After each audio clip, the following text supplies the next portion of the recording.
if a culture is to get this kind of regenerative, constant novelty, exploring new innovations, I mean, that's hard work. It's difficult to get something new into the world, whether it's be new technological inventions or a new business model or a new way of looking at the world intellectually, artistically.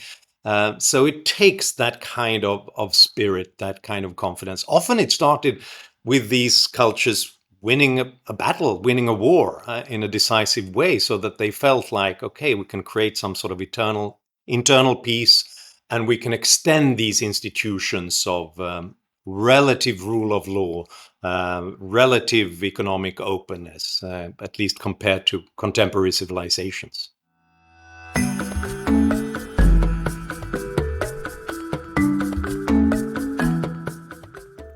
Johan Norberg, welcome to Upstream, our podcast about what goes on behind politics and what drives politics. Johan, let me introduce you first and foremost. You're a historian, lecturer, and commentator. Johan's books have been translated into over 30 languages, and they include The Capitalist Manifesto, which was an international bestseller, Progress and Open, which was an Economist Book of the Year. Johan is a senior fellow at the Cato Institute in DC, in Washington, and writes regularly at money publications, including the Wall Street Journal, The Spectator, and many others. Welcome, Johan. Today, thank you. Glad to be here. Great to see you and to meet you. And today, it's my privilege to speak to you about a book that I've read recently, your most recent book, called Peak Human, a wonderful and title that demands inquiry. And the subtitle is What We Can Learn from the Rise and Fall of Golden Ages Through Human History. So looking forward to this discussion about this book. I think there's a lot we can learn from it for today. But Johan, let's start somewhere else. What spurred you to write it? Is there something about this era, about today, or is it something that you've been thinking about for ages that really made you want to write this book? What's behind it? Well, a little bit of both. So I'm obsessed with the rise and fall of civilizations. It's hard not to be, I think, if you're interested in history and the world. And when you're traveling to places like Athens and you visit the Democratic Assembly, Aristotle's Old Lyceum, and Plato's Academia, and you realize that nowadays it looks more like abandoned parking lots than the cradle of civilization. And that makes you think about, so why was this the center of a creative explosion, and how did it peter out? So I think that fascination has always been with me. But I also think that we live in a golden age of unprecedented, if you read history, unprecedented wealth, health, life expectancy, democratic freedoms, and technological capacity. And I would very much want to extend the lifespan of this golden age. So I'm looking at history to see if there are any clues as to how to do that. Well, that's interesting. I also share your fascination with the rise and fall of civilizations, which is probably why I was drawn to this book, and I've read many other versions of understanding this, from Toynbee to John Bagot-Glubb. But yes, I think the value of yours is in trying to see how others succeeded and what does that mean for today, and we'll get into that. But first, let me ask you, you chose, I think, 5, 6? 7, actually, 7. If you include the present one. Yeah. That count, thank you. So what are they? Tell us what they are, so everybody's on the same page, and why you chose those. Yeah, so I started almost 2,500 years ago with ancient Athens, and then moving on to ancient Rome, moving to the Abbasid Caliphate, Baghdad in the 9th century, then to China during the Song dynasty 1,000 years ago, going to Renaissance Italy, especially Florence, the Renaissance generally, and then moving to the Dutch Republic in the 16th, 17th century, and then the Anglosphere, so Britain, the American-led world order. I think that's 7. Great. And I thought it was actually wise to call it the Anglosphere. I thought that was rather than just Britain or the United States. That was a useful move in kind of framing where we are today in a way. And also useful that you did go to an Islamic culture, the Abbasids, and to a Chinese culture, the Song dynasty, which gave us more cultural range and global range. So there are so many others, of course, that could have been included. For sure. Were there some that it was difficult to exclude that you had in mind? And Yeah, obviously, I could have moved to more continents and other eras. I could have gone to several Indus civilizations, I think. I could have looked at many different European golden ages because they all have sort of a, if not a starring role, at least cameos in all different eras where they suddenly have these creative explosions. But I had to narrow it down a bit, I thought right, to.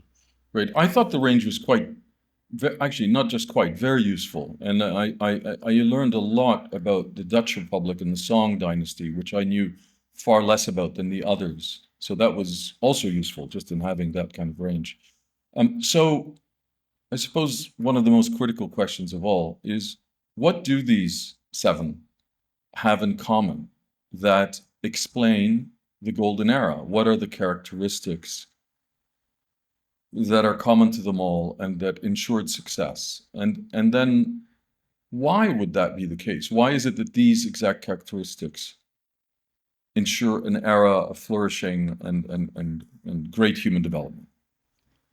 Well, the ancient Greek historian Thucydides said that there were two different mentalities. One was the Athenian mentality of going out to explore, to find something new and acquire something new. And the other one was the more Spartan mentality of staying at home to protect what you already have. And I think that what these golden ages that I'm looking at have in common is that they were more Athenian in their spirit. Obviously, Athens, but the others as well. For one reason or another, they began to learn from other civilizations, imitate others, constantly learning from merchants, migrants, missionaries. So they picked up new ideas, picked up new technologies, but they also made that crucial step where they started to innovate as well and started to combine those ingredients in new, unexpected ways. And that's, I think, partly because they had some sort of checks and balances, usually on the arbitrary rule of the ruler, which made it possible for more people to contribute and come up with new ideas, business models, technologies.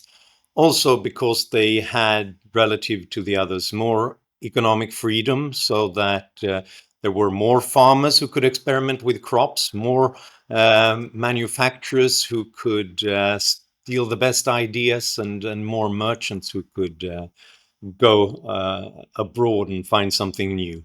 And I think that usually it took some sort of cultural self-confidence to go to that place. Because if you're too fearful and if you're too exposed by invasions or natural disasters or what have you, you tend to become more Spartan and protect what you have. For one reason or another, all these cultures started to be more explorative, more innovative than others because they felt like this is what our culture is about. It's very interesting, and it is a focus throughout your book. You meant this word confidence, and it does require confidence for any culture to be able, well, for any individual even, to be able to um, see the new coming, not be too scared of it, and then use it to your own purposes. And that does require a certain cultural confidence, rather than, I suppose, the reverse would be that a more insecure culture would reject the outside that's coming in. I think you say in your book that it's not geography, ethnicity, or religion, but what they make of circumstances that's the key to success. Does that sort of sum it up then? I think it does. It does for cultures, it does for individuals as well. If you wake up and you feel like you're confident and then you are more open to finding something novel, finding potential new information, other partners from whom to learn or to associate with, to barter and trade with. Whereas if you wake up fearful and anxious, you kind of want to stay at home, right? And I think there's use for both those traits depending on circumstances, obviously. But if a culture is to get this kind of regenerative, constant novelty, exploring new innovations, I mean, that's hard work. It's difficult to get something new into the world, whether it's be new technological inventions or a new business model or a new way of looking at the world intellectually, artistically. So it takes that kind of spirit, that kind of confidence. Often it started with these cultures winning a battle, winning a war in a decisive way, so that they felt like, okay, we can create some sort of internal peace, and we can extend these institutions of relative rule of law, relative economic openness, at least compared to contemporary civilizations. It is this sort of ability, again, it's both individual and collective, to constantly be able to readapt. And this incredible balance we all have to deal with between having a certain organizational structure or a culture that is by definition a bit fixed, and yet constantly adapting to whatever is coming. This is not an obvious equation, and yet the cultures that you depict, the civilizations, the golden ages, did do that. There are some other traits you mentioned that I found very interesting. They all have a high degree of urbanity. They have a division of power quite often, so it wasn't overly centralized in terms of power. And then finally, free markets and free trade. They were often maritime cultures. Not all of them, but almost all were maritime cultures. Is that right also? Those qualities are... Yeah, I agree. And you can sum that up with saying you need lots of people and they need some freedom to explore and experiment and exchange. So there are urban cultures, dramatically so. I mean, more than 1,000 years ago, the 9th century Baghdad, while Paris and London had some 10 to 20,000 inhabitants, Baghdad had probably 500,000, perhaps 1 million, according to some sources. And the Chinese cities became even bigger 1,000 years ago. And I guess that's because with more people, the greater the chance that someone stumbles onto a new interesting idea or a new way of irrigating your crops. But it also means that there are more people to learn from and to exchange from. So you get a more advanced specialization between peoples. You don't all have to produce food. Some can go into making pottery, others can begin to explore history or even drama and things that were considered peculiar, eccentric luxuries previously. And that also takes then some sort of free market, so that you both have some sense of private property, so that the emperor just doesn't take everything you've invested on a 10, 20-year basis, but also a freedom to then test these new ideas, new methods, without guilds or strongmen just saying that no, we should do it in the old way. I mean, this is I think so important, and in a bit we'll come to today, because it is this wonderful image of a very diversified, inventive attempt to find solutions to a million different challenges. And it's not, it's to me, it's the exact opposite of a 5-year plan top down by the state. Yeah. It's the exact opposite of that. And it's the confidence to let things happen, to percolate at the bottom, one of which is going to catch. I think you mentioned the wonderful Chinese phrase, not one idea, but 10,000 things. Is that right? That's right. And that sums it up. But there are also differences between the seven. If I'm not mistaken, there are sort of, this is a very general summary, but there are two models. One is a more centralized yet inclusive model, and the other is highly decentralized with a lot of competition within that civilization. Can you tell us a bit more about that kind of grand difference between the seven and which is which? Yeah, that's right. It's you know, those differences exist in different dimensions. In a way, you have places like the Greek city-states in the ancient world, or the Italian trading cities during the Renaissance. They were all parts of an ecosystem of various competing rivals who constantly, for good and ill. So, I mean, one bad thing was that they always made war on one another, but it also meant that they were always learning as well. There were more laboratories for different constitutions or different economic systems. Whereas, on the other hand, you have places like the Roman Empire and the Abbasid Empire, which were like continental in scale, huge areas, and obviously, as Edward Gibbon put it in his Decline and Fall of the Roman Empire, if you were a dissident, if the ruler really didn't like you, it was pretty awful, because you had to go very, very far to get out of his reach in that way. But on the other hand, those huge empires could only sustain themselves by allowing a certain inclusivity and openness within. Rome being the perfect example. In some strange way, ancient Rome managed from its beginnings to develop an idea that they were constantly absorbing and including new ideas and peoples into their own. I mean, traditionally, cultures, if they come up with a way of living, they try to protect that because it's hard work. But the Romans, they realized we didn't have much, so let's allow people to move here. But also, if we conquer them, they were definitely brutal. You have a kind of a meritocracy whereby if you're talented, you could make a career in the military, even in the Senate, even become an emperor if you're good enough. And that made it possible for the Romans to constantly acquire new talent and more brains and more hard work in other places. So where would the Anglosphere fit in those two models? And before that, maybe describe, in case people don't know exactly what we mean by the Anglosphere. What does it mean, the Anglosphere? And what are its characteristics vis-a-vis these two general models?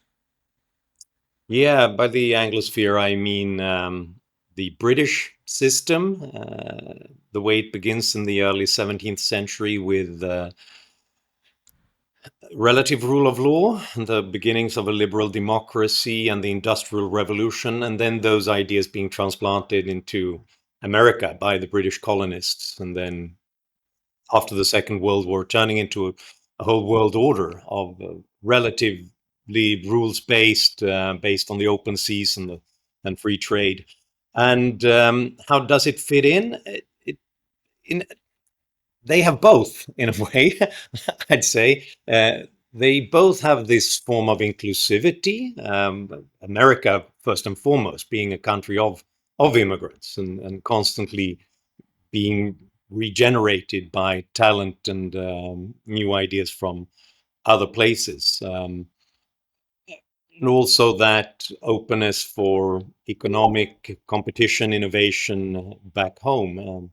At the same time, it is a version of a world empire, but this time around, not by conquering other peoples, but by building a model that's sufficiently tempting so that others want to achieve something similar, both in terms of culture and technology, but obviously also in wealth. Some of them, even when it comes to the democratic freedoms of the Anglosphere, though not all, obviously. Um, and then and this is a very peculiarity after the Second World War, when America builds this system of rules of multilateral institutions, um, which provides a certain freedom for the smaller players within the system to create wealth and become fairly successful without necessarily being very powerful militarily. Historically, they would have been snuffed out, destroyed, and by others who want to acquire their wealth. But this time around, they've succeeded. Even though, unfortunately, that's partly because they free ride then on the American treasures and the American military system, and that's why it might not be sustainable in the long run. We'll see. Well, look, I want to come back to discuss the Anglosphere more with you when we get to where we are today and where we're going. But let me just take another direction for a bit. We've discussed what it takes to rise and to become a golden age. High degree of inclusivity, or I would even put it, that maybe it's the right term, the ability to take on new ideas and new peoples and engage them in a way that something new develops out of the whole thing. So you have your own culture, the new comes, and you adapt to it. And then this sort of idea of the 10,000 things happening at once, and an openness and a confidence, all that makes sense. But today, many people are much more focused on decline, actually, not on a golden age. We may be actually living in a golden age without knowing it, which is maybe a symptom of decline. But those seven you looked at, or at least six of the seven, one were living, six of the seven died out. They did decline. What can we learn today about what causes decline? What are the symptoms, not just the symptoms, what are the actual causes that you saw in the six previous ones that we need to be aware of? Yeah, no, that's the crucial question. And obviously, we learn from history that we should try to avoid the horsemen of the apocalypse. So try to avoid being invaded or great pandemics or famine, natural disasters. On the other hand, some of that is a given. We've seen that throughout history, and often you can rebuild cities, and knowledge doesn't necessarily disappear. But the one pattern that's really worrying from history, I think, is that in all of these six, you reach a moment when you've had some of those threats from the outside, and they begin to change the internal culture and the identity of this civilization, from the Athenian explorator to the Spartan stay at home kind of person. There's often a period when people begin to search for, it's almost like a fight or flight instinct. When people panic, we have that on the individual level. It's almost as if we have a societal version of it. If we feel too exposed or threatened, we just want to run and hide or just sort of protect anything we've got. And then we start building walls, tariff barriers, or sort of long for strongmen to protect us. We want one answer, someone who tells it like it is and imposes new orthodoxies. And if you're really unlucky, you end up in a death to Socrates moment when you really sour on your tradition of openness and curiosity and try to impose an orthodoxy, and even sort of branding the intellectual innovators as scapegoats, like Athens did when they sentenced Socrates, their greatest philosopher, to death. That's a sign that you're really in the decline phase of a culture. So let me get this straight. So a challenge arises. It could be a climate challenge, could be an external threat from another civilization. And if the response is too dogmatic, too orthodox, then the golden age begins to dissipate. Is this about right? Does that sum it up closely to what you're saying, or? Yeah, I think it does. Obviously, if you're threatened, you have to fight back. You have to deal with those problems. But unfortunately, we don't just do it by sort of thinking harder about the the technology or the military that we need to get out of it. Often we do it in this kind of Stone Age way, where we just sort of just give us one big chieftain, one strong man who'll solve all our problems, and then also stamp out those sort of the internal openness, the dissent, the rule of law, all those things. So everything from, you know, the Ming Dynasty in China being an extreme example, where they after a period of civil strife, they just decide, no, we need stability. So they abandon their world-leading armada and they burn the old maps so that no one will try to explore again. And they impose the death penalty on international trade, because all of those things create change, and that's dangerous. And they get stability, but also stagnation for hundreds of years. And but even the very sort of sensible Dutch, or kind of we don't think they will ever go to any extremes, but they do in the late 17th century, and specifically in 1672, when they're invaded by the French and the British at the same time. They don't just fight back, but they also want to give the Calvinist Church new powers, begin to purge their universities of Enlightenment ideas, and hand powers to a new strongman, William of Orange, the then de facto prime minister, and riotous attack and lynch their old de facto prime minister, and even eat bits of his body.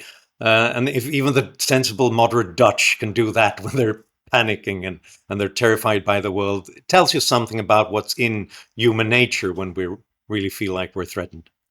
Yes, and actually what I remember very much is what happened to the Abbasids, where they had an incredible flourishing of openness and diversity. And then at one point, I think due to external threat, when the state married a orthodox version of the understanding of the Islamic faith, and when this well, I was going to say unholy marriage happens between the state and a religious dogma, that's a real marker of decline, because you go back to this one idea notion, and you know, frankly, I wonder whether there aren't this, and we'll get into this, despite the diversity of today in the Anglosphere, whether we're also not at risk of this kind of merge between the state and certain ideologies.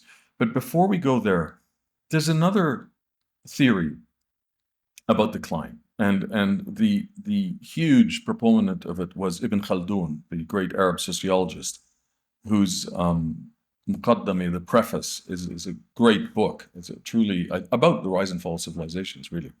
Yeah. And this, what I'm about to say, is being put forward by many others.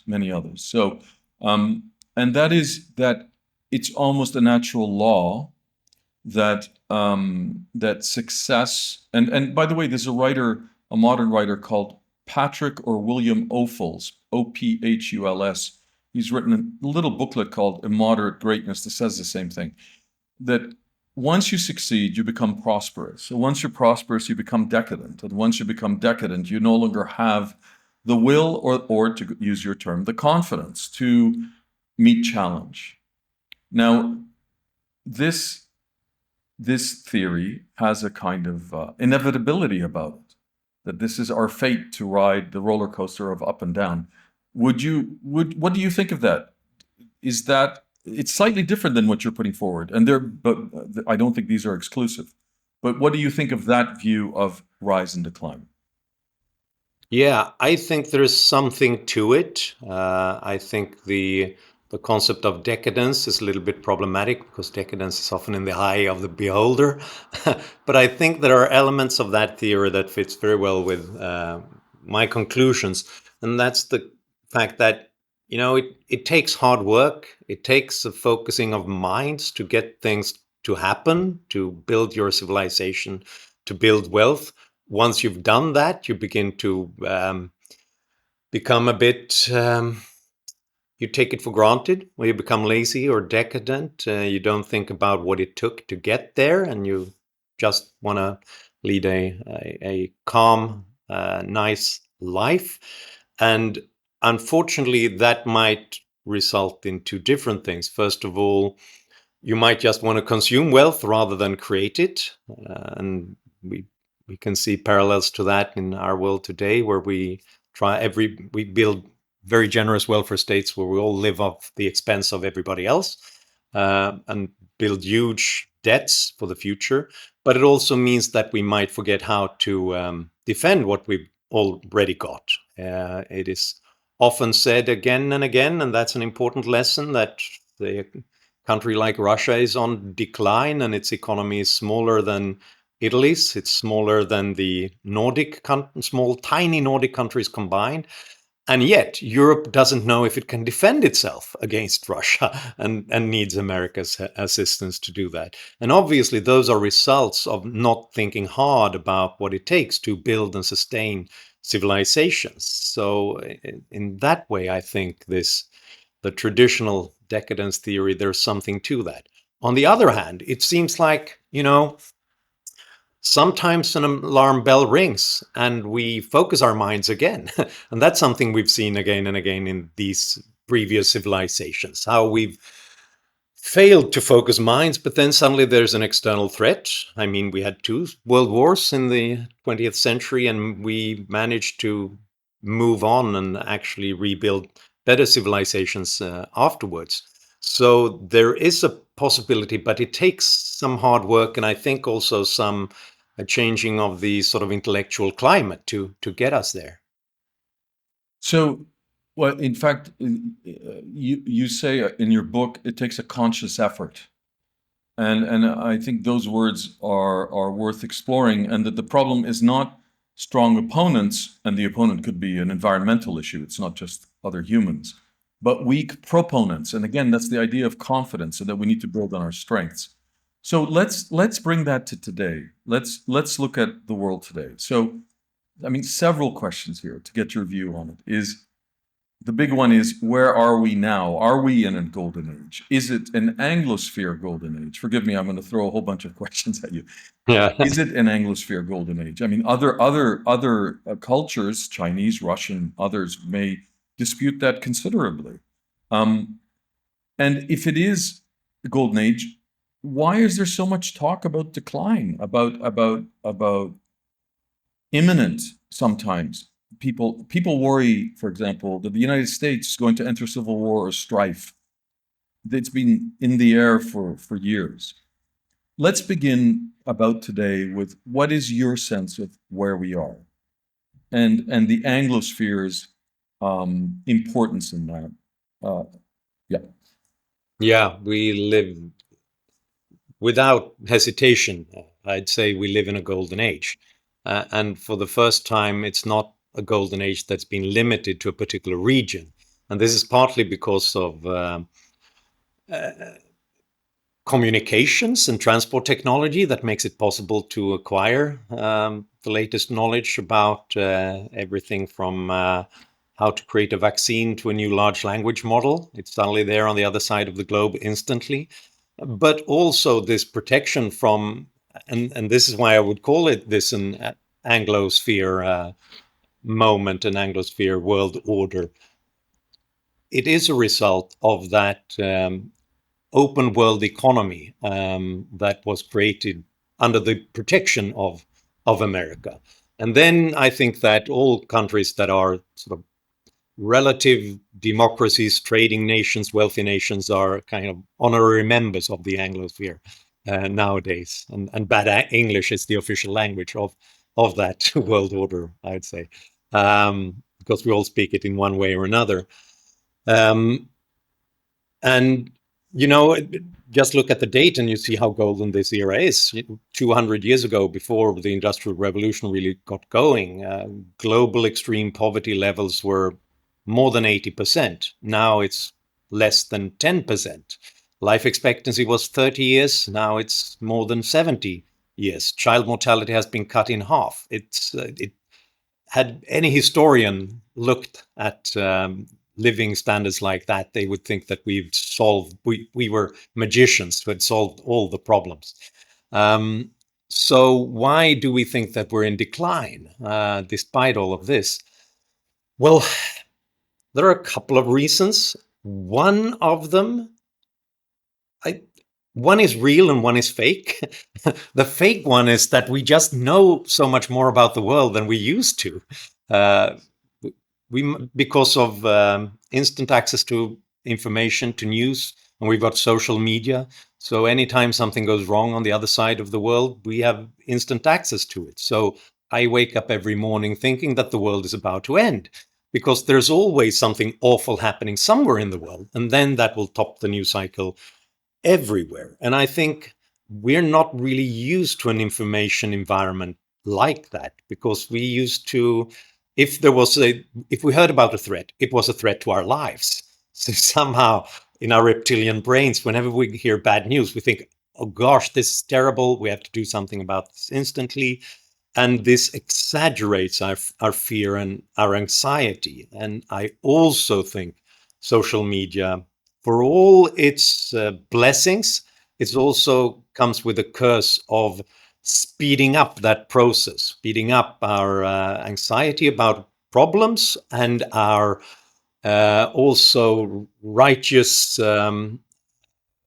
condemnation of every injustice around the world. So it speeds up this cycle of social movements and different tribes who attack one another.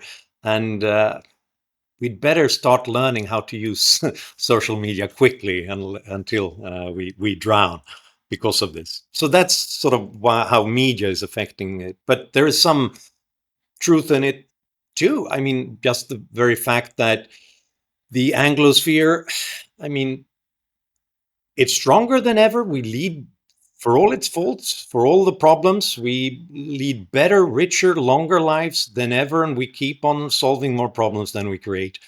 But relatively speaking, relative to other civilizations, for the first time we see more of new business models, technologies, and culture coming from strange, exotic places that we can't really pronounce. And I think that worries us, and that makes us a little bit fearful that at least we are relative losers in this world. And then that might focus our minds. It might be a Sputnik moment where we kind of work harder. That's a good thing, but it might unfortunately result in us thinking that, oh, we've done something wrong and we'd better just imitate the Chinese and sort of impose our orthodoxies, or going back to some good old days in a more Spartan way. Well, I'm glad you've made the differentiation between a more fake sense of decline and maybe a truer one. You do say that the Anglosphere in your book is a mindset, not an ethnicity, and it therefore creates a kind of informal grouping beyond English-speaking peoples, because it is a kind of mindset of trade and relative peaceable relations, etc. Some would dispute that in other parts of the world, obviously, who suffer from some of the Yeah, excesses of the Anglosphere, sure. of course. But to me, there are two No, other. I would just sort of, sorry to interrupt you there, but it's important to mention that. I mean, when I say that what sets the Anglosphere apart from what makes it a golden era is sort of peaceable relations and rules based, and giving smaller powers an opportunity as well. That's relative to all the other hegemons in history. It's also been done. Of course, they break those rules. Of course, that's what hegemons do. But if you compare them to any other hegemon in human history, it's relative peaceable relations, more trade than raid, I would say. Sorry, go ahead. Yes, and I think that is an important way to look at it, which is relative to others rather than kind of an absolute. But there are two, I would say there are two major opponents to the idea that we're living in a golden age, and if we can revitalize the confidence and the capacities that you mentioned earlier to deal with challenge, we can continue. Number one is, and forgive me, I'm going to be a little telegraphic here, so I'm not going to, is in order to discuss. One is the idea that, let me just call it liberalism. The liberalism of the Anglosphere is actually a blip, that it is a very recent invention that does not reflect the arc of human history, which is much more about vast changes between cultures, including deep competition and war. In other words, the geopolitical challenges coming up between, to make it straightforward, China, Russia, the United States, China, Russia, and the Anglosphere, the Western world, are so significant that that competition means the end of this golden age. That's one, and one can look back at history and say that this is just what happens. The other is a completely different direction, and that is that and there are many people concerned about this, that we're living in such a technological era. The digital technology is of such a paradigm shift that we're entering into a kind of global technological era where even the human being is second to the machine. Let's call it the machine era. And that this derivative of the Anglosphere is a tyranny. Sorry, I'm being very telegraphic about both. But how would you respond to both those antitheses about the view that you're putting forward? Yeah, I would have to agree with the first one. This kind of liberal world order, relatively speaking, that we live through, where it's not the rule of the great power to constantly use its capacity to invade and enslave everybody else. That's a new thing in history. I mean, even the golden eras that I'm looking at, who were sort of relatively open compared to their contemporaries and relatively free, they always engaged in imperial warfare, slavery, and subjecting other peoples. That seems to be the rule of history. Does that mean that we're going back there eventually? That this parenthesis, that this is a parenthesis, that we've learned this? It could be, because we do have it within ourselves. These old, more warrior-like mentalities and traits, and some powers certainly behave in that fashion. However, what might give us a fighting chance is that what we've learned over the past 200 years is that making war is something that, yes, we do, but it's not necessarily how you create good, decent, dynamic civilizations with great living standards for your peoples. And I think that we see that clearly today when Russia tries to retreats back to sort of more middle-aged behavior. It's not something that they benefit from. Yes, they're ruining Ukraine, but they're not exactly improving Russia while doing it. On the contrary, just losing people, losing wealth and treasure. So that doesn't mean that it won't happen again in the future. And I think that this is also something we learn from history. Don't exaggerate the rational self-interest of all the actors. There's prestige, there's ideas, there's just sort of confirmation bias when you're surrounded by yes men and your ambition to end up in the history books. Those are powerful motivations when it comes to what happens next.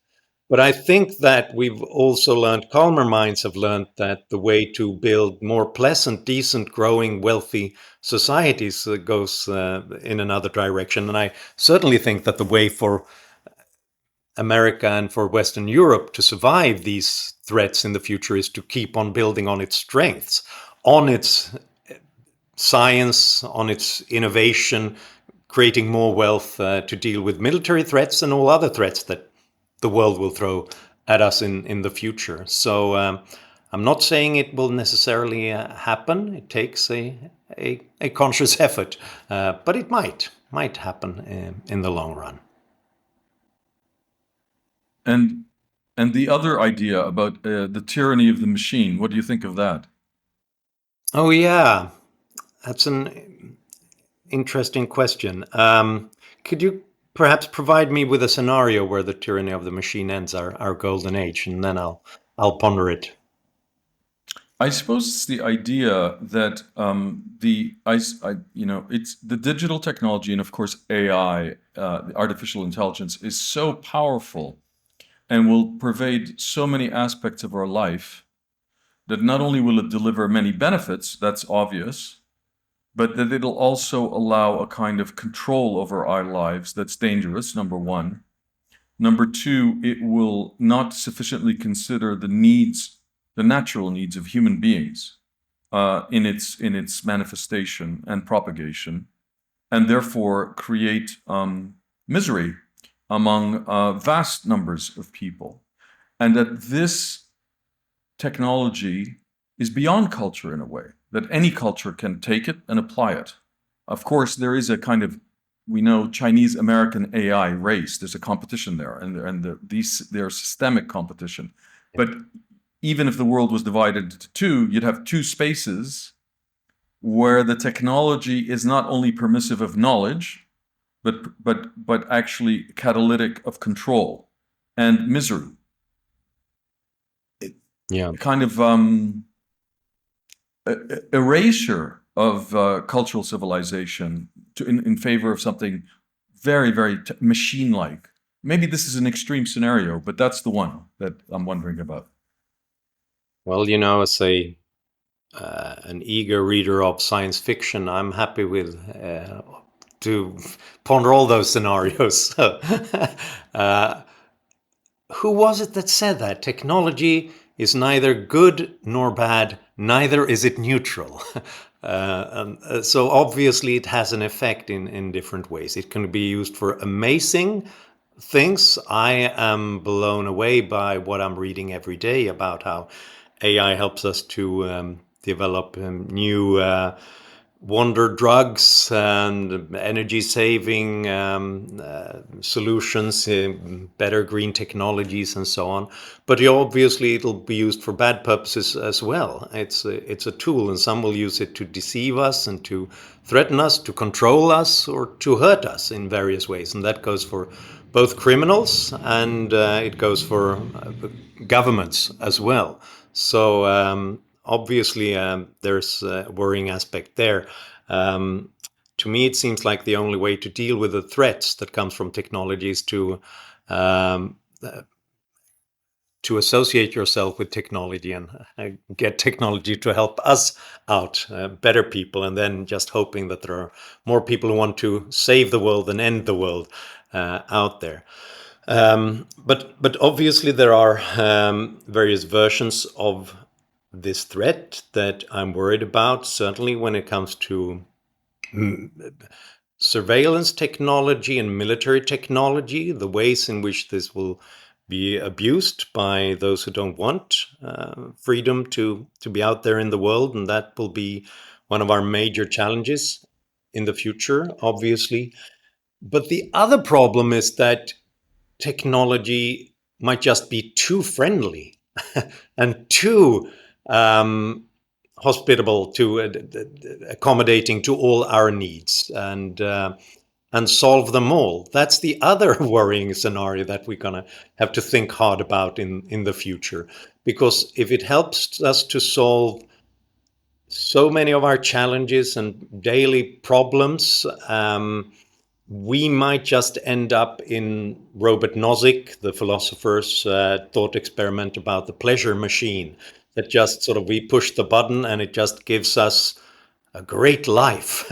And my work, and in a way, all the entertainment being thrown at us is, and TikTok is partly a pleasure machine in a way. And I think a pleasure machine would be, in the long run, the opposite of pleasure, because we need our problems. We need our intellectual exercise to thrive as human beings. I think that's more the Aristotelian principle. You need to sort of exercise effort and use your potential in order to feel like you are a real human being that really takes pleasure in activity.